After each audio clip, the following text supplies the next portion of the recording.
Alors bonjour à tous les gars, bienvenue sur Plastic Dream, encore un nouveau tutoriel. Donc là ça va être un tutoriel un peu long, hein. Prenez votre temps, asseyez-vous tranquille, un petit café, parce qu'on va parler de quatre choses. On va parler du mastic, le ponçage, la gravure et le lustrage. Alors pourquoi je fais pas quatre petits tutos plutôt que d'en faire un gros comme ça? Parce que pour moi ça fait partie de la même phase, ça fait partie de la même chose, vous voyez. On mastique, ensuite on ponce, ensuite on regrave et ensuite on lustre pour que la surface soit nickel. Donc voilà, je fais un seul tutoriel là-dessus, toujours avec cet appareil de test, hein, qu'on a vu de bonne, décidément. Ok, alors, pourquoi on mastique, hein, vous l'avez bien compris, vous avez déjà monté une maquette. C'est que bah, à l'assemblage déjà au plastique, même si vous avez une super maquette avec une bonne réputation, il y a toujours des petits joints. Comme là par exemple, vous voyez, j'ai collé les deux demi-fuselages. Évidemment, il y a un petit joint au milieu. Donc même si vous appuyez fort avec la pièce nickel, côté ingénierie, vous aurez un peu de ponçage à faire. Peut-être pas un peu de mastic, parce que si ça se colle bien et que ça s'est bien collé et que le boudin, enfin la colle a bien fait son effet, c'est-à-dire qu'elle a attendri les deux parties de chaque côté du plastique, ça a fait un petit boudin, vous allez devoir poncer. Okay. Quand on ponce, généralement, on efface les petits détails. Comme vous voyez ici les cercles, qui sont censés représenter des plaques métal qui font tout le tour de l'appareil, ça va s'effacer, donc il faut regraver. Okay. Et une fois que c'est gravé, et que tout est fait, tout l'appareil a été collé et regravé, et mastiqué si nécessaire au départ, s'il y a un petit trou, et ben après il faut... Alors j'appelle pas ça un ponçage, parce qu'on ponce, c'est vraiment voilà, un ponçage très léger. Voilà. En disant lustrage, peut-être que vous allez confondre avec quand on lustre un vernis à la fin, hein. Vous avez déjà vu les vidéos de Fabio sur Vidéo Modeling, quand il lustre ses vernis, voilà, ça c'est plutôt ça en tête qu'on a quand on pense lustrage. Là c'est pas vraiment un lustrage de ce type, c'est que pour la c'est à la fin, quand tout est fait, quand tout est regravé, on vérifie que l'état de surface soit nickel avant de passer l'après. Et là on utilise un petit, enfin moi en tout cas, c'est ma méthode, j'utilise un petit bâton de lustrage pour rendre la surface nickel, quoi. Voilà. Et après seulement je passe mon apprêt. Okay. Voilà, donc quand toutes les parties s'assemblent bien, il n'y a pas de souci. Quand les parties s'assemblent mal, qu'il y a un petit jour quand même, quelquefois ça peut être pas droit, bon, c'est quelquefois des jours de un dixième de millimètre. Vous voyez, quelquefois ça peut arriver, c'est plus important sur des maquettes un peu plus vieilles ou des maquettes qui ont mal été fabriquées, vous voyez. Donc là il faut mastiquer, il faut mettre du mastic. Alors en mastic, pour les toutes petites fissures très fines, il existe ce genre de produit. Alors j'en ai deux ici. J'ai le fameux Mister Surfacer de chez Hobby. Alors c'est extrêmement liquide à l'intérieur, hein. Je ne sais même pas si je vais réussir à l'ouvrir celui-là parce que ça fait un sacré bout de temps. Non, mais celui-là c'est le même principe, hein. C'est le même produit. Vous voyez, dedans c'est vraiment c'est liquide, hein. Vous voyez, on applique ça au pinceau. Je vais vous montrer pour que vous voyez à peu près le type de viscosité. Enfin, vous voyez, c'est une petite pâte assez liquide. On prend ça au pinceau.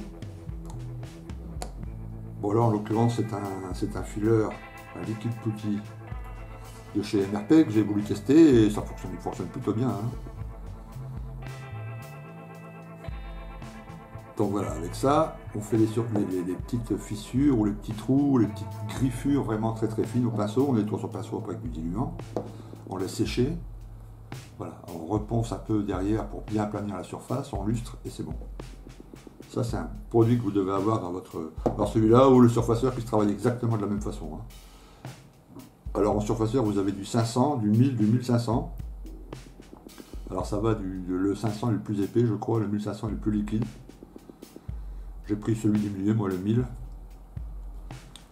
Voilà, le bouchon est un peu bloqué là, mais en forçant un peu, je devrais le débloquer, mais je l'utilise pas. Enfin, je le garde au cas où, mais pour l'instant, j'utilise que celui-ci, il est vraiment pas mal. Alors ensuite, vous avez les mastiques en pâte. Alors vous avez le fameux Tamiya, qui est de couleur grise, mais je crois qu'il y en a de plusieurs couleurs, hein, qui est pas mal, aussi pour les fines surfaces. Alors même principe, hein, c'est une pâte assez molle. Vous voyez. Donc là, avec un petit cure-dent, on applique sur le petit trou, la petite fente, la petite griffure, on l'étale un peu, on laisse sécher, on ponce et tout. Donc ça c'est pour les petites fissures. Hein. Ok. Bon, après il y a différentes marques. Là j'avais récupéré ça de chez Revel. Je vais être franc avec vous, je ne l'ai jamais utilisé. Je l'ai mis là-dedans parce qu'il faudrait que j'essaye un jour. Ou si quelqu'un d'entre vous connaît, est-ce que c'est un bon produit? Il faudrait que je le teste, vous voyez, je ne l'ai même jamais ouvert. Celui-ci, qui est acrylique, qui est de chez AK. Ça pareil, j'ai voulu faire un test, c'est le hard, je crois qu'il y a un truc plus soft aussi. Couleur blanche, et celui-là il fonctionne pas mal. C'est avec ça que j'ai fait le haut là, vous voyez, pour faire un petit test. Et il devient très très dur, au bout d'une heure ou deux, il se ponce très très bien. Donc ça c'est un bon produit aussi. Après il y a celui-ci, voilà, qui a eu beaucoup de succès à une époque, parce que quand c'est sorti, c'était un des premiers fileurs à l'eau, à la flotte, où on pouvait nettoyer ses outils au pinceau. Alors il est pas mal. Le souci c'est avec le contenant lui-même, c'est-à-dire qu'il a tendance à sécher vite. Voilà, c'est pas un truc, toi le truc Tamiya là, je l'ai depuis des années, hein, et ça fonctionne encore. Celui-là, voilà la viscosité à peu près, tu vois un peu la pâte. C'est vraiment pour les très très fines rayures, tout ça. Si vous avez quelque chose de plus gros, il se craquelle. Mais c'est un bon produit. Pour les micro-griffures, c'est un produit qui est sympa aussi. Alors, je vais mettre ça de côté. Alors ces produits, le Tamiya, il peut se lisser avec un peu de diluant. C'est-à-dire que vous le mettez par exemple là, imaginons qu'il faut enlever cette rainure là. Cette ligne de panneau, vous en mettez avec un cure-dent dedans, après un pinceau, vous trempez dans le diluant, vous passez, et puis ça va enlever l'excédent, mais ça va laisser celui dans le mastic qui va rester dans la fissure. Vous le laissez sécher, un petit coup de ponçage et c'est bon. Voilà, donc ça c'est pour tout ce qui est vraiment très très fine fissure. Par contre, si vous avez quelque chose de... Alors oui, les fines fissures, j'ai pas fini, pardon. Il y a aussi, on peut utiliser ça, c'est de la colle blanche. Ça c'est pour les petits trous, là j'ai fait un... Alors, vous voyez ce petit trou là? Juste ici. Alors ça ne se voit pas parce que la colle blanche en séchant devient transparente. Hein. Mais il est bouché. Donc là quand je vais passer l'après, boum, ça se verra plus. Et ça c'est pratique aussi parce que ça se nettoie à l'eau. Donc vous mettez une goutte de, voilà, j'ai mis une goutte de colle blanche, un pinceau légèrement humidifié, hop hop hop, bien nettoyé, voilà. Donc là je sais pas si on voit le relief sur le petit trou, mais il est bouché. Si je passais une couche d'après là, on verrait plus rien. Donc ça c'est vraiment pour les vraiment les micro-gouttes, ou s'il y a une ligne de rivée qui est en trop là, vous voyez, le fabricant s'est trompé, il a mis une ligne de rivée là, alors que sur votre plan vous vous êtes aperçu qu'il n'y a pas de rivée là, et bien pour enlever les rivets, ça c'est parfait. Vous mettez la colle blanche. Passez bien votre doigt, puis après avec un pinceau, vous le laissez sécher et ça y est, ça devient visible. Ok. Alors certains, je le dis parce que j'ai vu des tutos sur internet, utilisent la cyano. Voilà. Ils mélangent de la cyano avec un peu de talc, c'est pour qu'elle se voit mieux, qu'elle soit plus transparente. Ils la passent après au coton-tige, au cure-dent pardon, sur la fissure, ils ont besoin de combler. Évidemment, quelques minutes après, c'est sec et très dur. Et là, après, il ponce et le trou est bouché. Alors moi, je n'utilise pas parce que ça devient... vous avez déjà vu de la cyano séchée. C'est un peu comme du verre, quoi. C'est trop dur. C'est trop dur. Donc moi, j'ai jamais fait cette technique, mais je sais que certains la font et certains... le résultat est super. Donc, bon, c'est toujours une technique. Au cas où vous êtes embêté, que vous n'avez plus de... Pas de poutis, rien, vous avez juste de la cyano, vous pouvez faire ça avec une légère, un petit boudin de cyano, très liquide, il va rentrer dans le trou, il va le combler, ça va durcir et après vous n'avez plus qu'à poncer. Voilà. Alors après il y a les fissures qui sont un peu plus grosses. Tu vois, les énormes fissures, ça peut arriver, hein, notamment, enfin sur les avions en tout cas, mais j'imagine que sur les voitures ou les, bah, peut-être pas les motos, hein, c'est peut-être un peu mieux fait, mais sur les avions, quelquefois, sur des vieux modèles, des monogrammes, des vieilles Matchbox, etc. Le jointure ici entre les deux, entre le fuselage et l'aile, ici, vous voyez, ce qu'on appelle, je crois, le raccord Cardman, ici. Quelquefois, il y a un jour qui est assez conséquent, quoi. Tu vois, ça peut arriver, hein. Quelquefois 1 millimètre. Alors là, le mastic, ça sert à rien. Quand la surface, enfin le mastic, ceux que je viens de vous montrer, ça c'est vraiment des mastiques pour des toutes petites fissures, des toutes petites griffures. Quand il y a quelque chose de plus épais, là, il faut attaquer à la tronçonneuse, hein. Il faut y aller avec un matériel un peu plus conséquent. Donc là, il y a le milliput. Voilà comment ça se présente, le milliput. Voilà, c'est un œuf que j'ai racheté pour remplacer, blanc, mais dedans, ça se présente, vous voyez, ces deux boudins. Voilà, j'en ai encore ici un en terracotta, c'est-à-dire en couleur marron. Voilà, c'est deux boudins comme ça, qui pris séparément sont mous tous les deux.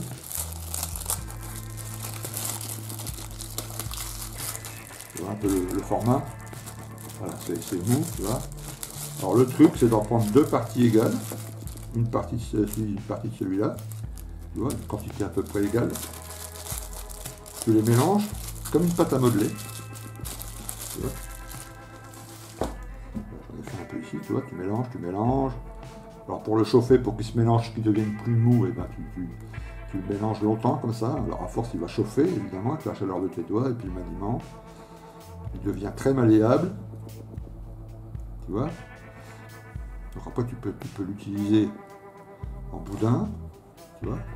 Si tu as une longue fissure le long de l'aile, là, par exemple, comme j'expliquais, tu vois. Voilà, tu la places sur ta fissure, ok. Après, au cure-dent, pardon, oups, est-ce qu'on voit bien, hein? Ok. Après, voilà, tu appuies pour combler ta fissure, tu vois, il va rentrer dedans. Là, il n'y a pas de fissure, alors évidemment, c'est plus compliqué, mais il va rentrer dans ta fissure, tu vois, et tu rentres, jusqu'à temps que ça soit bien, la fissure soit bien comblée. Voilà, tu laisses sécher 24 heures, et ensuite tu ponces, et là il n'y a pas, le milliput ne se rétracte pas. Donc la surface sera bien, bien plane, il n'y aura pas une fissure, tu vois, parce que souvent l'inconvénient avec ces produits-là, ou la pâte Tamaya en tube là que je vous ai montré, toutes celles que je vous ai montrées, si la surface est trop machin, est trop large, quand vous posez votre mastic, ça va avoir un aspect sympa, c'est-à-dire que toute la surface va être comblée, vous allez le mettre de côté, vous revenez 24 heures après pour quand c'est sec, il y a une grosse ou des grosses fissures au milieu parce que c'est pas fait pour ça, c'est pas fait pour combler des gros écarts de surface. Ok. Là, il faut y aller au milliput. Et le milliput en plus, alors ça n'a rien à voir avec le masticage, ponçage et comblage de fissures, mais vous pouvez vous en servir aussi pour faire des... Parce qu'il durcit, hein, au bout de quelques heures, enfin là, je crois c'est pas quelques heures, hein, ça va plus vite que ça, je crois que c'est 30 minutes, il commence à durcir. Tu vois, et une fois qu'il est dur, c'est du plastique, hein, c'est vraiment dur. Enfin, c'est pas du plastique, mais il est dur comme le plastique. Donc on peut s'en servir pour faire des petites pièces. Vous voyez, et c'est de la vraie pâte à modeler. Donc moi, je m'en sers aussi pour faire dans les cockpits, quand je veux agrémenter un cockpit. Vous voyez, bon, déjà, il se sculpte, hein, il peut se sculpter. Donc vous pouvez, avec des outils, voilà, si vous faites des dioramas, en faire des rochers, en faire enfin, ce que vous voulez, hein, si vous êtes bon dans le ouais, un petit coussin pour un fauteuil, des sacs de sable pour les dios, enfin, vous pouvez en faire ce que vous voulez. Hein. Il suffit d'avoir quelques outils de sculpture, un peu de patience, et, si vous faites des dios, un tronc d'arbre, voilà. Et après, un coup d'après, enfin ça se ponce comme du plastique, un coup d'après, un coup de peinture, vous pouvez faire absolument ce que vous voulez. On peut s'en servir aussi, alors j'avais trouvé ça, vous savez, il y a plein de gens, de personnes qui font des petits personnages en pâte à modeler, c'est aussi, je sais plus comment ça s'appelle, la Dymo, voilà. Non, c'est pas la Dymo. Enfin, je sais plus. C'est une pâte à modeler, il en existe de plein de couleurs. Et c'est surtout j'ai vu ça sur internet, il y a plein de nanas qui font des choses comme ça pour en faire des boucles d'oreilles, des petits bracelets, des petits trucs qu'on accroche au téléphone portable, enfin tu vois, les trucs de nanas. Et avec, elles font des personnages, elles dessinent des petits bonhommes, des petits machins, tu vois, ça peut être très très précis. Et ils utilisent un tas de matériel pour façonner et faire leurs petits personnages là en pâte à modeler. Tu vois. Et après, c'est une pâte à modeler, oui, ouais, c'est ça. Tu vois, j'en ai retrouvé un, j'en avais gardé un bout. C'est de la pâte Fimo. Et avec ça, tu peux faire, tu vois, des trucs. J'ai vu des gens qui décorent des verres, un coquetier, des petits personnages. Et tu peux faire un tas de trucs avec ça. Ça se travaille comme une pâte à modeler. Après, tu le passes au four à 110 ou 130, je sais plus, ou 80. Après, c'est que tu 110, tu vois, c'est fait là. Et là, ça devient dur comme du bois. Et tu peux le peindre, mais comme il existe des pâtes Fimo de différentes couleurs, tu peux faire des tas de trucs. Bref, ces gens-là ont du matériel. Pourquoi j'avais récupéré ça, il y a longtemps déjà, tu vois, c'est une seringue en fer. Tu vois, avec des embouts de différents. Tu peux changer, tu vois. Là, un carré, là, des ronds, là, un rond plus petit, là, un rond moyen. Bref, tu mets ton millipute dedans. Tu vois, la seringue. Tu vois. Voilà, j'ai pris un gros, mais. Alors, tant que c'est mou. Alors, je vais prendre mon cutter.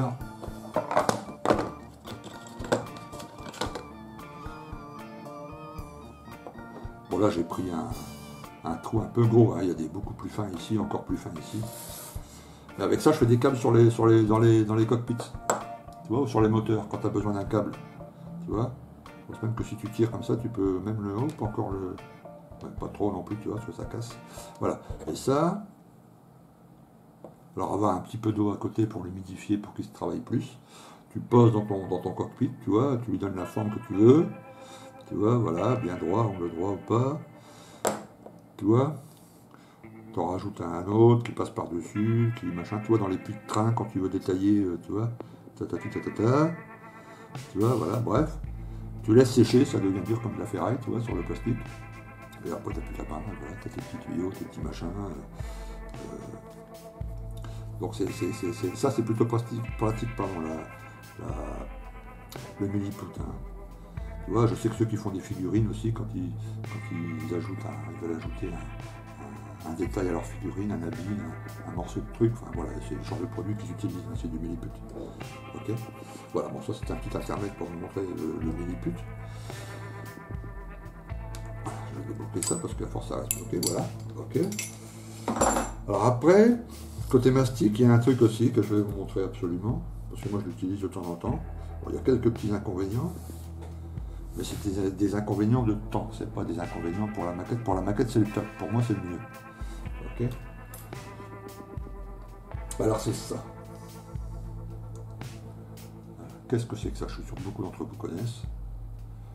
Alors en fait, là, vous voyez, je suis en train de faire en P40.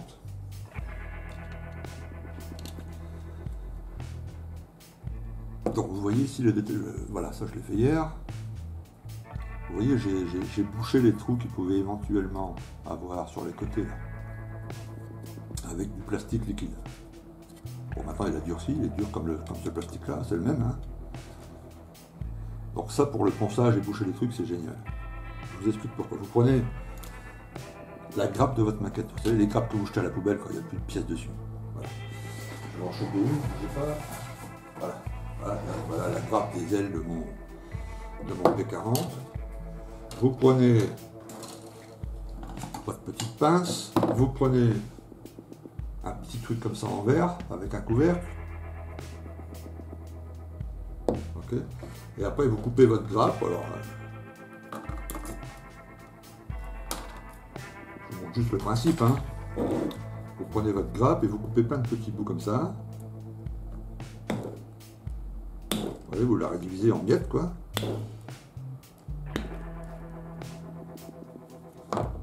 Tu vois, t'en fais plein. Il faut en faire un bon petit paquet, tu vois. Alors, pas des morceaux trop gros, hein, des morceaux fins. Tu vois. Une fois que tu en as un bon petit paquet, tu mets tout ça dans un petit truc en verre. Et tu rajoutes un petit peu de colle. Tu vois, alors, mettons, si tu mets du plastique, là j'en ai fait un tout petit peu pour le truc, mais si tu mets du plastique jusqu'à un certain niveau, il faut que la colle liquide arrive à ce même niveau, il ne faut pas en mettre trop, tu vois, faut juste que ça baigne dedans. Tu bouches, tu vois, avec un couvercle, c'est important. Tu mets de côté. Et 24 heures après, la colle a fait fondre tout le plastique. Ok. Et tu te retrouves avec ça. Alors je vais te montrer la viscosité. Tu vois, après tu peux mélanger. Est-ce qu'on voit bien là, à travers là, tu vois? C'est une espèce de pâte. Tu vois? Donc il se travaille assez bien. Et ça, ce qui est top, si tu veux, c'est que c'est le même plastique que ça. Tu vois? Donc là, tu n'as pas de problème de différence, que ça va sécher, que ça va ci, que ça va là. Même quand c'est bien poncé après, une fois que c'est fait, tu ne le vois même plus hein, sur la surface non pâte comme ça. C'est le même plastique. Donc ça se lie parfaitement ensemble, ça devient dur comme ce plastique-là. Voilà. Donc ça pour faire les joints, pour faire les, tu vois, les petits trous là. Et puis là, pour assembler, c'est parfait, il n'y a pas mieux. Hein. Là, la pièce, tu peux y aller, elle ne bougera pas. Hein. Tu vois? Et ça, c'est top. Vraiment, c'est le truc, moi, j'utilise beaucoup ce genre de truc, tu vois. En plus, alors, quand je sens qu'une maquette comme là, quand je fais une maquette, tu vois, pour la Red Bull, j'ai pas fait ça, c'est pas la peine, j'utilise le filler. Mais quand je sais que je vais faire beaucoup de photodécoupe, que je vais beaucoup découper dans le plastique, que je vais passer du temps sur une maquette, j'en fais un petit peu au tout début, tu vois. Tac, je ferme, et après j'ai ça. J'utilise que ça pratiquement sur toute la maquette, tu vois, avec un petit tac, tac, tac, tac, tac, tac. Et ça, c'est top. C'est vraiment top. Alors, je vous disais, il y a des inconvénients, pas pour la maquette, mais des inconvénients de temps. Ensuite, déjà, il faut le faire. Il faut couper tout le bout de plastique, il faut remplir le petit bazar, il faut mettre la colle. Ok. Et après, il faut attendre 24 heures déjà pour que ça soit utilisable. Bon. Après, une fois que vous l'avez posé sur votre maquette, vous voyez, que ce soit pour faire un joint, là aussi, c'est 24 voire 48 heures avant de le poncer et de retoucher. Donc moi ça me dérange pas trop parce que je suis, voilà, moi j'aime bien, enfin ça me dérange pas d'attendre du temps, puis moi je procède par phase, vous voyez, donc je fais tout mon montage, tout le masticage, tout le machin en même temps, donc ça me dérange pas d'attendre, tu vois. Mais je sais que bon, certains d'entre vous sont plus, pas que vous n'avez pas de patience, hein, c'est pas ce que je veux dire, mais voilà, attendre 48 heures pour poncer un petit joint, pour beaucoup ça reste une difficulté, donc ils ne le font pas. Mais sans blague, si vous pouvez le faire, regardez, c'est nickel. Et là pour poncer après, c'est vraiment impeccable, quoi. Voilà. Donc ça, alors c'est pour moi qui ai découvert le truc, hein, j'ai vu ça sur un tutoriel, c'est vieux aussi comme le monde ça, hein, faire fondre du plastique, enfin des grappes de plastique dans de la colle, et voilà, et on n'utilise pas beaucoup de colle, hein, et ça peut rester vachement longtemps. Hein. Tu vois, si je mets un mois à monter mon P40, dans un mois il sera encore comme ça, du moment que c'est bien bouché. L'important c'est d'avoir un flacon en verre, avec un couvercle, voilà, c'est un vieux pot de Zero Paint. Et ça c'est vraiment nickel, et puis ça coûte moins cher, hein, ça coûte juste le petit prix de la colle que vous allez ajouter, donc là on t'en met pas beaucoup, hein, tu vois. Donc voilà, toujours disponible, pas cher, et nickel pour la maquette que vous faites, puisque c'est le même plastique. Hein. Okay, alors après vous n'êtes pas obligé de refaire un pot à chaque fois que vous changez de maquette. Hein. Beaucoup de plastique vont ensemble, là s'il m'en reste un peu et puis j'attaque après, soit sur la Red Bull par exemple, si j'ai un petit souci de machin, j'utiliserai ça va aller, il n'y a pas de souci. Hein. Okay. Donc voilà pour les mastiques. Alors voilà, après le mastic, on va parler du ponçage. Une fois qu'il est bien sec, il faut évidemment le poncer. Okay. Donc on utilise beaucoup maintenant ces espèces de petites barres en mousse, que vous connaissez tous, j'imagine. Voilà, il y a ceux qui sont en mousse, et ceux qui sont posés sur une barre de plastique. Tu vois, donc ils sont un peu plus durs, quoi. Alors, ils ont différents grains, hein. Ils sont classés, ceux-là c'est ceux de Fleury, donc ils sont classés par couleur, tu vois. Le vert c'est plus dur, le bleu c'est plus tendre. Alors il y a différents aussi de tailles pour aller dans les petits coins, dans les... Voilà, alors ils peuvent se travailler à sec, tu vois. Comme là tu vois la petite surface qui est ici. Voilà, et ils peuvent aussi, c'est pas que ceux de chez Fleury, hein, je parle de tous les pâtes en mousse, hein, vous pouvez aussi pour adoucir, et ben, les tremper un peu dans la flotte, tu vois.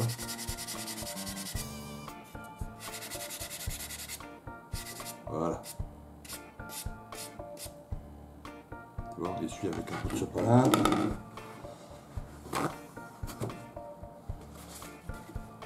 C'est pour ça que tu vois, j'aime bien faire moi tout en même temps parce qu'on salit quand même le modèle. Et si tu passes par 10 séances de ponçage, tu vas nettoyer ta maquette 100 fois, quoi. Moi je le forme une seule fois, comme ça je nettoie un bon coup après, et c'est nickel. Ok. Donc ça c'est pratique. Ça dépend ce que vous voulez faire avec. Vous voyez, quand c'est souple comme ça peut avoir un côté pratique évidemment. Mais quelquefois on a besoin d'une surface qu'elle soit bien dure. Donc il existe des sticks mais un peu plus durs, quoi. On a du mal à les tordre. Donc là, si vous voulez faire une surface bien droite, ouais, vous devez poncer une surface qui doit rester bien droite. Et ben ça, quelquefois, ça peut en se tordant arrondir l'angle, par exemple, vous voyez, en ponçant. Alors que là, avec un truc plus dur, et ben vous êtes sûr de ne pas arrondir les angles. Donc ça, il en existe de plein de marques différentes, de plein de... J'en ai ici un petit peu, voilà, ceci. Vous voyez, et il y a aussi la possibilité d'aller, ça c'est dans comment on appelle ce genre de magasin, je crois que c'est des ongleries, enfin je sais plus. Mais vous savez, les magasins où les nanas passent des heures à choisir des produits pour polir, illustrer les ongles. Il en existe de toutes les formes, en cube, en machin, en bâtonnet comme ça, de différents grains. Donc ça, vous vous en procurez de différents grains, de différentes formes. Et puis vous aurez de quoi faire déjà pour le ponçage. Il existe aussi, voilà, là, encore plus dur, je l'ai utilisé hier quand si vous avez vu la vidéo sur la photo découpe. Là c'est du bois, hein, donc voilà, là quand vous voulez qu'une surface soit vraiment bien droite en la ponçant, comme par exemple ici, vous voyez, j'ai découpé le plastique. En le découpant au cutter, ça faisait des petites irrégularités. Là, si vous poncez avec ça, comme ça, avec du bois, là, vous êtes sûr que le truc soit bien droit, quoi. Voilà. Alors que si vous le poncez à la mousse souple, vous allez arrondir les deux angles, évidemment, parce que la mousse en appuyant, elle va se tordre, quoi. Et si vous le faites avec une lime métal, mais petite, tu vois, style ça, et vous allez faire, ça sera pas égal là, tu vois, ça sera difficile. Alors qu'avec ce truc-là, en pensant en long, avec un truc très solide, ça va beaucoup mieux. Et ça, c'est des cales, c'est des trucs qui sont vendus dans les magasins d'art pour aiguiser et affûter les fusains, vous savez, pour les dessinateurs. Voilà, donc il y a différents, j'en ai deux là. Donc ça, c'est bien pratique aussi. Après, il y a les limes métal. Donc ça, moi, je les utilise pas mal. Je range au fur et à mesure, hein, sinon on va se retrouver avec un capardin pas possible sur le bureau. Voilà, des petites limes métal. Là, c'est les fameuses Tamiya. Là. Voilà, j'en ai une autre ici. Voilà, c'est un petit jeu, ça qui est vendu par Tamiya, une ronde, une plate et une courbe. Okay. Et ça, c'est pour poncer vraiment les petits trucs, vraiment les petits détails, quoi. Ouais, pour la photo découpe aussi, voilà, ça j'utilise ça. Mais moi j'utilise beaucoup pour les petits détails. Vous voyez, par exemple là, s'il y avait un petit ergot sur le petit coin là, tu vois, ici, j'utiliserais, tu vois, une lime métal comme ça. Voilà. Alors le truc pour poncer à la mousse, il faut y aller mollo, quoi. Je vois souvent des gens qui poncent, mais alors ils appuient comme des malades, quoi. Il faut y aller mollo. Tu vois, il faut y aller mollo tout doucement. Pas trop appuyer. Tu vois, il faut laisser le grain faire son boulot, quoi. Tu vois. Et quand on appuie trop, évidemment, on peut rayer le plastique, on peut trop penser, on peut. Tu vois, alors qu'en y allant mollo avec un peu de flotte, tu vois. Et en allant de grains successifs, tu vois, s'il y a vraiment, tu as fait un gros boudin et puis il y a vraiment beaucoup de boulot de ponçage, on commence par un grain, tu vois, plus dur, tu vois, voilà, on s'arrête, on passe à un grain inférieur, etc., etc. Voilà. Après, les bâtonnets, ils peuvent également se couper pour accéder à des endroits plus petits, voilà, donc tu peux les couper au ciseau, etc., ça passe. Okay. Ensuite, il existe, c'est à peu près le même principe, mais sous forme de mousse. Là, c'est un set Tamiya, là, c'est le grain 2000, tu vois. Il y en existe des plus rugueux, hein. Ça, c'est un set Flory aussi, tu vois. Et Tamiya, ça va, là, c'est un grain 1500. Et là, j'ai un 240. Alors, 240, c'est très très dur, tu vois. Et ça, c'est pratique aussi, parce que tu peux couper des petites bandes pour passer dans des petits endroits, tu vois, style, tu vois, si tu veux bien faire l'angle ici, bien droit, voilà. Tu peux le découper vraiment au format que tu as besoin. Tu peux le coller sur un petit bout en bois, tu vois, pour que ça cale bien et que ça soit bien droit. Donc ça, c'est pas mal pratique aussi. C'est pas mal pratique aussi pour faire des surfaces très courbes, tu vois. Euh, donc ça, c'est nickel. C'est de la mousse, hein, plus ou moins, avec une fine feuille de papier ponce collé dessus. Hein, voilà. Et après, vous avez ces petites choses ici. Ça, c'est pareil, c'est des petites feuilles de Tamiya qu'on trempe, voilà, papier abrasif, qu'on trempe dans la flotte. Et ça, pour faire, moi, je m'en sers pour faire des grandes surfaces. Tu vois, même pour la peinture, quand tu as passé un coup de peinture et que tu as un peu la poncer, tu vois. Pareil, on appuie vraiment pas fort. Hein. Ou un décalco, tu sais, on dit toujours que le décalco, il faut un petit coup de ponçage dessus après pour les rendre uniformes. Tu vois, ça attaque pas trop. Voilà, c'est des petites feuilles comme ça, il n'y a pas que Tamiya qui fait ça, hein. Il y a plein d'autres fabricants. À la ponce, vous avez également pour poncer, bah, je vous avais montré ça, ce genre d'outil. Ça, c'est vraiment génial quand vous faites des avions. Parce que ça aide à poncer. Alors, tu vois, il y a différents grains, hein, épais, moyen. Ça, c'est la bande pour lustrer. Parce que c'est bien pour faire les parties rondes. Tu vois, tu es sûr de pas. Quand tu ponces avec ça, tu es sûr de ne pas abîmer l'arrondi. Tu vois comment ça se. Voilà, tu vois. Voilà. Donc, tu passes là. Et là, tu es sûr que ton arrondi, quand tu ponces, il va rester bien arrondi. Alors, si tu fais avec une ligne trop dure, tu vas l'aplatir, évidemment. Tu vois. Donc, ce système, pour faire même les angles des ailes, là, etc. Là, tu es sûr de bien. Voilà, c'est un petit truc, ça coûte pas très cher, ça, hein, sur Domino.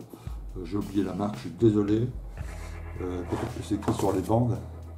Non. Ah, c'est Flexi quelque chose. Voilà. Et cherchez dans Domino Flexi, F-L-E-X, une marque qui commence par ça. Et vous allez trouver ce genre de petit truc, ça coûte vraiment pas cher. Hein. Et ça, pour faire les arrondis, tout ça, pour le ponçage, c'est top. Et après, pour le ponçage, alors vraiment dans des petits endroits, il existe ce qu'on appelle des stylos carbone. Alors, vous voyez, au bout, là, c'est une pointe, c'est du carbone. Donc, c'est assez dur. Comme un pinceau, hein. Et là, qu'est-ce que je pourrais vous montrer comme exemple? Ah, voilà, vous voyez, pour poncer oups. Si je voudrais poncer bien là, entre cette partie-là, sans abîmer les détails, tu vois, et ben tu vas au pinceau comme ça, carbone. Donc ça fait des petites peluches, il y a des petits bouts de carbone qui se détachent, mais bon, on nettoie après, c'est pas grave, on est à la phase de ponçage, tu vois. Et là, ça va bien dans les coins, quoi.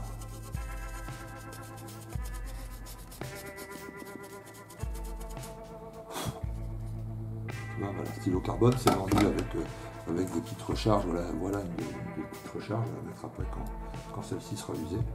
Tu vois. Donc ça c'est bien pratique. Je m'en sers aussi pour des fois décaper, c'est vraiment dur, hein, décaper un peu de pâture sur un truc quand j'ai. Voilà. Donc c'est un stylo carbone. Ça aussi sur Domino, ils en vendent un peu partout. Voilà. Donc voilà pour poncer, tous les outils qui sont à notre disposition. Je vais vous montrer en même temps le lustrage avant de passer à la gravure, parce que c'est bon. C'est un ponçage extrêmement léger. Alors c'est le même principe, hein, c'est des bâtonnets, sauf qu'il n'y a pas de ponce dessus, tu vois. Ou s'il y a une ponce, elle est microscopique. Donc là, tu vois, là, regarde le dessous, tu vois, là, c'est un peu. Enfin, il faut que je trouve une surface qui n'est pas très. Qui n'est pas déjà poncée. Voilà le dessus qu'on a fait. Tu vois, le plastique n'est pas brillant. Et bon, il n'y a pas de griffure, mais il n'est pas brillant. Donc tu passes d'abord à un côté, le côté le moins. Enfin, le plus dur, quoi. de la barre, tu vois. Et après le côté lustrant. Et là tu vas entendre, tu vois, rien que le bruit là. Quand tu as le plastique qui couine comme ça.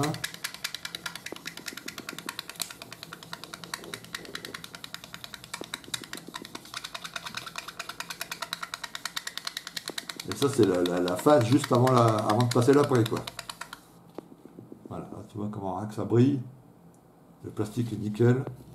Et là, tu peux passer, enfin, voilà, tu peux passer ton doigt, c'est une peau de pêche. Il n'y a pas un millimètre, il n'y a pas un micron qui dépasse quoi. Voilà, donc sous forme de barre comme ça, un peu plus souple, tu vois. Et il existe aussi, on l'utilisait beaucoup à une époque, ça, pour préparer les surfaces pour l'alclade.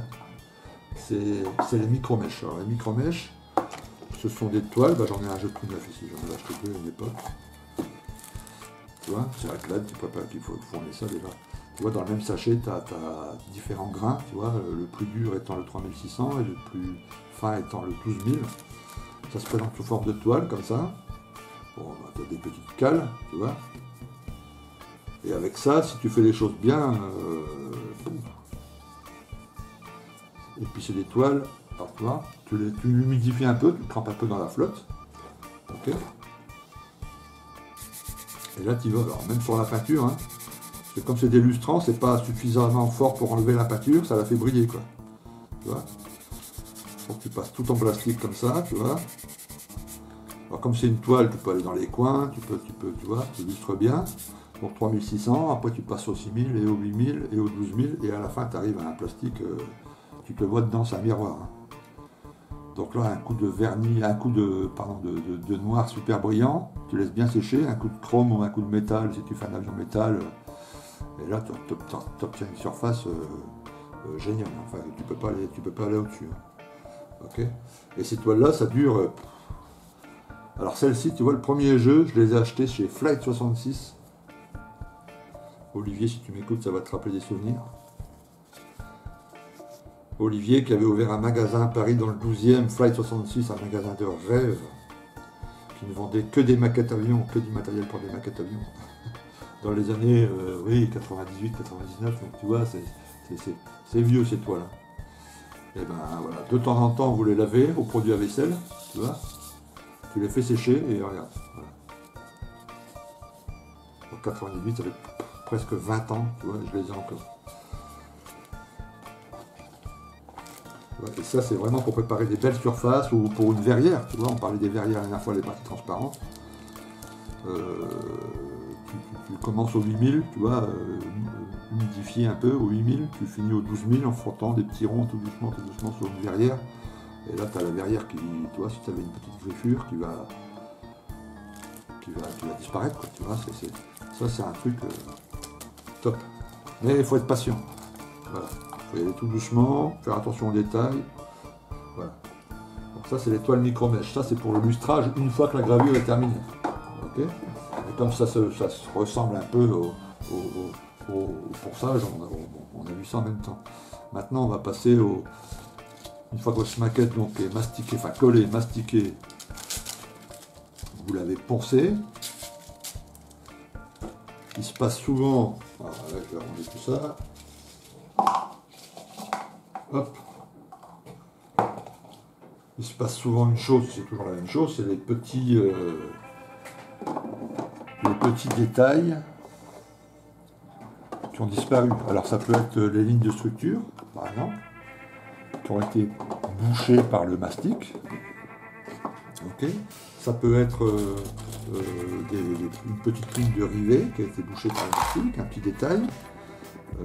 Après, il peut y avoir des parties qui ont été tellement poncées que la ligne de structure elle est invisible, elle se voit plus, quoi, tu vois. Comme là, le dessus, tu vois, ici, quand j'ai bien poncé, il y avait plus on voyait plus les ronds, les lignes de structure rondes, tu vois. Donc là, après, on regrave. Alors la gravure, ça fout la trouille, parce que quand on n'en a jamais fait, parce que grave le plastique, donc si on fait une erreur, évidemment, bon, c'est pas irrattrapable, il faut repasser par la phase mastic. Donc remastiquer, relaisser sécher et regraver. Ok. Donc, bon, généralement quand on est débutant, on ne le fait pas. on fait plutôt attention à son ponçage, et puis s'il manque une petite ligne, bon, c'est pas très grave. Voilà. Et plus on va plus on progresse, quoi, plus on a envie que sa maquette soit nickel, donc on commence à regraver, on commence à refaire les lignes de rivets, etc. Okay. Il y a aussi le cas où il manque une ligne de rivet. Vous allez voir, plus vous allez faire des maquettes d'avion, de voiture ou autre, plus vous allez être exigeant, vous allez vérifier, parce que les fabricants se trompent, il ne faut pas rêver. Même les meilleurs fabricants, même Tamiya, ils font quelquefois des erreurs. Il peut aussi que vous voulez faire une autre version. Voilà. Et vous allez vous apercevoir, par exemple, que là, il manque une ligne de rivet, ou il manque une... Là, c'est pas, c'était pas une seule plaque, c'est 2 plaques, donc il faut qu'il y ait une ligne au milieu. Tu vois. Donc il faut graver cette ligne. Tu vois. Tu peux pouvoir refaire tous les rivets, parce que tu trouves que les rivets sont trop gros, par exemple. Donc tu les bouges tous, et puis tu les refais tous plus fins, etc. etc. Il y a aussi des avions de marques moins exigeantes, si tu veux, qui ont fait les lignes de structure, mais ils n'ont pas fait les rivets. Donc là, il faut faire les rivets. Okay. Et là, il existe un tas de petits outils. Je vais vous sortir tout ça. Voilà, alors, le plus connu, c'est le Tamiya. C'est un outil de gravage avec une petite lame au bout. Voilà, je vais vous montrer comment on l'utilise. Il y a le beaucoup moins cher, mais tout au moins tout aussi pratique, celui fait par Trumpeter, qui est plus fin et plus pratique. Okay. Après, il y a des outils de ce style-là, voilà, ça c'est une pointe à graver. Voilà.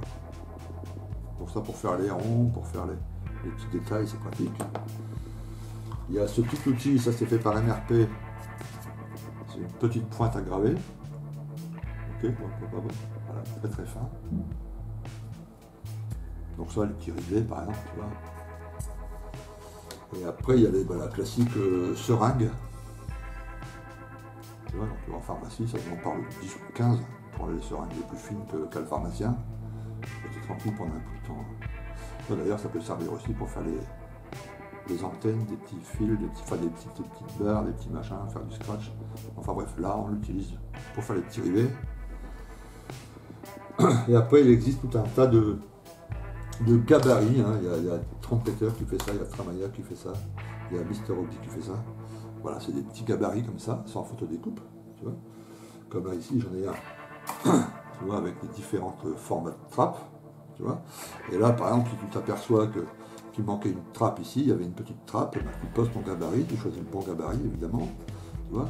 Tu le scotches, pardon, avec du masking tape, tu vois, tu le mets en place, puis après, il suffit, tu vois, tout doucement, alors voilà, la gravure, souvent, là, on a l'impression qu'il faut appuyer. Non, il faut y aller mollo, tu vois. Et c'est en passant une fois, 2 fois, 3 fois, 4 fois. Voilà, puis au bout de la 5e fois, ça commence à graver.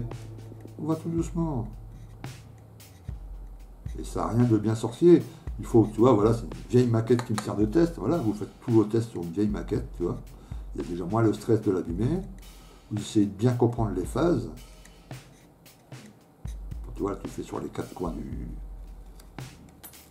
Tu vois, voilà, ça commence à graver. Tu vois. Après, tu vérifies par rapport aux autres plaques pour que ça soit à peu près la même profondeur. Ok. Et puis voilà. Tu vois. Donc ça, sur une surface plane, ça pose pas de souci. Tu vois. Comme là, si on devait... Tu vois, j'ai une petite règle en ferraille, là. Tu vois. Si on devrait refaire une ligne ici... Tu vois, s'il y avait 2 panneaux au lieu d'un, là... Voilà. Hop. Là, on tient bien le truc.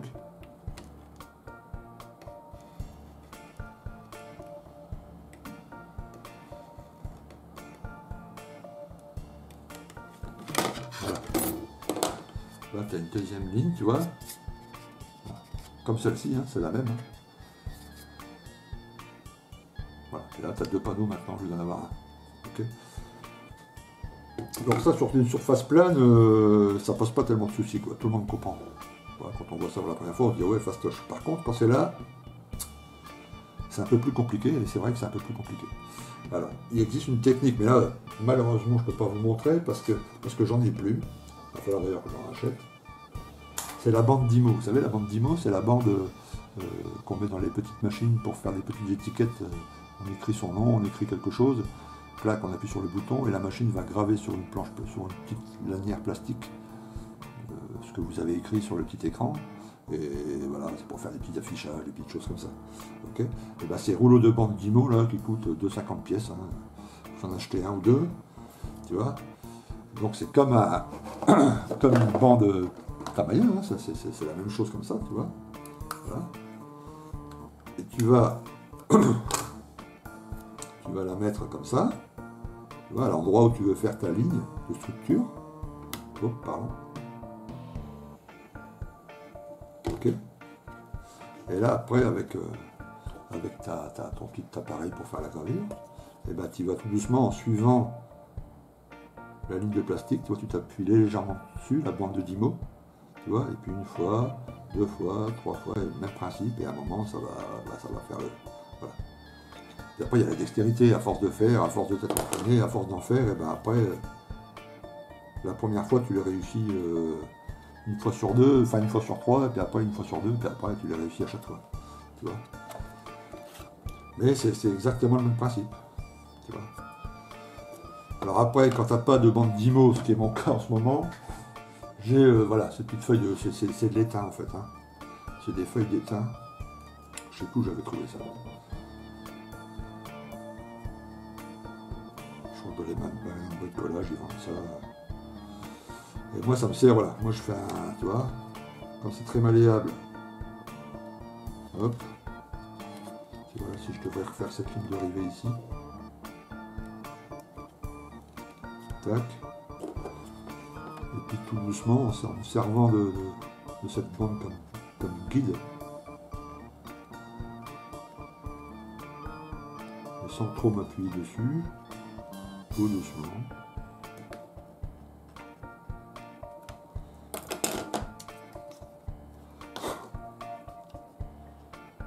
Voilà.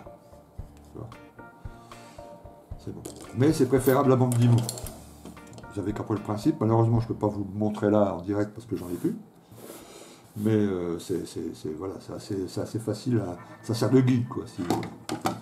Alors que ça, manifestement, on ne peut pas s'en servir comme guide. Hein, c'est trop mou. Okay. Voilà. Et après, pour les rivets, il y a... Alors, le mieux... Mais là, je les ai prêtés à un collègue, il ne les a jamais rendus. Je vais devoir réinvestir en acheter. Ça, c'est une roulette trompeteur. Alors, elle n'est pas très chère, avec différentes roulettes à monter au bout, là, vous voyez. Différentes tailles, un 72, un 48 et un 32. Et ça sert à faire des rivets. Alors, la trompeteur, elle n'est pas chère, mais elle n'est pas, enfin, je vous la conseille pas, quoi. Et le principe est très simple. Hein. Vous allez, par exemple là, il manque une ligne de rivet. Vous allez mettre votre calme ou votre petite règle là, vous voyez, imaginez qu'il m'en manque une juste ici. On place la roulette juste à côté. On appuie un peu quand même. Et tac, on appuie un peu. Et là évidemment, est-ce qu'on voit bien? Et là il y a maintenant une ligne de rivet là. J'espère qu'on va la voir en vidéo. Ok. Voilà. Et vous re-rustez tout là-dedans comme ça. Alors. Il y a un gars, comment il s'appelle, j'ai oublié son prénom, mais je vais vous mettre ça en petit texte là, juste ici, là, juste en dessous, qui a fabriqué des roulettes comme ça en bois pour le 72, le 48, le 32. Il a appelé ça Rosie the Riveter. Et là, c'est des outils bien plus pratiques que ça. Là, elle est pratique si vous voulez, ça marche, mais il n'y a pas, quand vous faites le rivet, il n'y a pas un grand visuel. On n'arrive pas bien à voir où on place la roulette, parce que c'est quoi. Lui, son système, c'est un manche en bois. Tiens, je vais vous mettre une photo là, regardez. Voilà. Avec la roulette qui est un peu plus... Bref, on voit vachement mieux. Ça va vachement mieux. Tu vois. Pour ça, je vais devoir me reprocurer, mais bon, pour l'instant, j'utilise avec celle-là. Et après, il y a la méthode des dingues. Quand je dis dingues, c'est gentil, hein. C'est vous savez, le genre de gars qui peuvent passer un mois et demi à refaire tous les rivets d'un appareil. Tu vois. Eux, ils utilisent une seringue. Et ils y vont rivet par rivet. Alors avec un crayon en bois, tu vois, un crayon en papier, on peut écrire hein, sur une maquette, tu vois. Ils font des lignes, tu vois, ils retracent tout au millimètre, tu vois, tac, tac, tac, tac, tac. Et après, ben voilà, ça, et puis rivet par rivet. Tu vois, donc on plante, tac, on appuie un peu, on tourne pour dégager le plastique, tac, un rivet. Hop, hop, hop, hop, hop, 2 rivets, etc., etc., etc. Tu vois?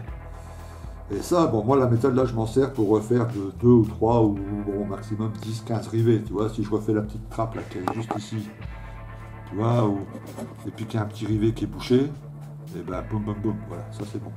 Mais pour faire des grandes, tout l'appareil, il faut être sacrément patient, quoi. Ok?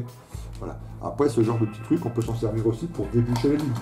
Par exemple, si vous avez masqué, tu vois, bah, comme ici, regarde, tu vois là, il y a du, oh pardon, je sais pas si on voit bien, il y a du blanc en fait dedans, il y a du mastic qui n'est pas enlevé. Donc ce qui fait que si là maintenant vous passez l'après, et ben, cette ligne va apparaître bouchée, alors qu'en fait elle l'est pas, c'est de la poussière de mastic, tu vois. Donc là, tu hop, tout doucement.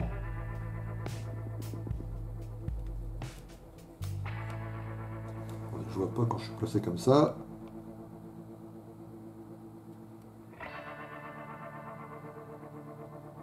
Voilà. Donc, tu vois, c'est toujours blanc, mais la ligne est vide. Il faut enlever vraiment tout le mastic. Celle-ci aussi. Voilà, donc là, vous faites passer dans le creux des lignes, vous voyez, en appuyant un peu, soit avec une seringue, tout doucement, hein, pour pas rayer le modèle, hein, évidemment. Hein. Soit avec le petit trompeteur, il est bien parce qu'il est très très fin. Donc dans chaque ligne, tu vois, pour enlever bien le mastic, que les lignes soient bien creusées, tu vois.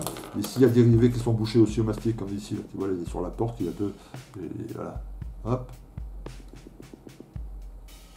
Voilà. Une fois que tout ça c'est fait, on souffle un bon coup dessus, voire à l'aéro pour enlever vraiment la de poussière. On prend un petit coton avec de l'alcool, on dégraisse tout. Tu vois, un petit coton-tige, machin. Une fois que c'est bien propre, bien nickel, vous la posez sur un trépied, vous passez l'après, et là vous avez une surface nickel. Ok, bien lustrée, bien propre, la peinture va bien y accrocher, toutes les lignes de structure vont se voir après quand vous allez mettre le jus. Voilà, donc le conseil que je peux vous donner à propos du gravage, c'est ça, c'est de... Vous avez sûrement dans un coin une vieille maquette, même une bagnole, n'importe quoi, on s'en fout. Tu vois, du moment que c'est du plastique.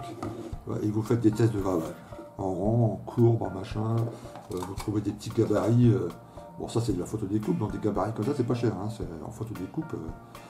Sur une planche, il y a plein de formes. Tu vois, ça je l'ai eu sur la même planche. Tu vois, les ronds, les ovales, les carrés, les rectangles. Voilà. Et puis vous entraînez, vous verrez qu'à un moment vous allez avoir une facilité, et puis vous le ferez sur un vrai modèle. Tu vois. Et là c'est vrai, c'est comme ça qu'on reconnaît, tu vois, quand tu vois une maquette sur internet, ou tu vois dans une expo, tu verras qu'on voit jamais, on voit jamais la ligne ici, et puis tous les trucs sont, tout est regravé. Hein. Okay.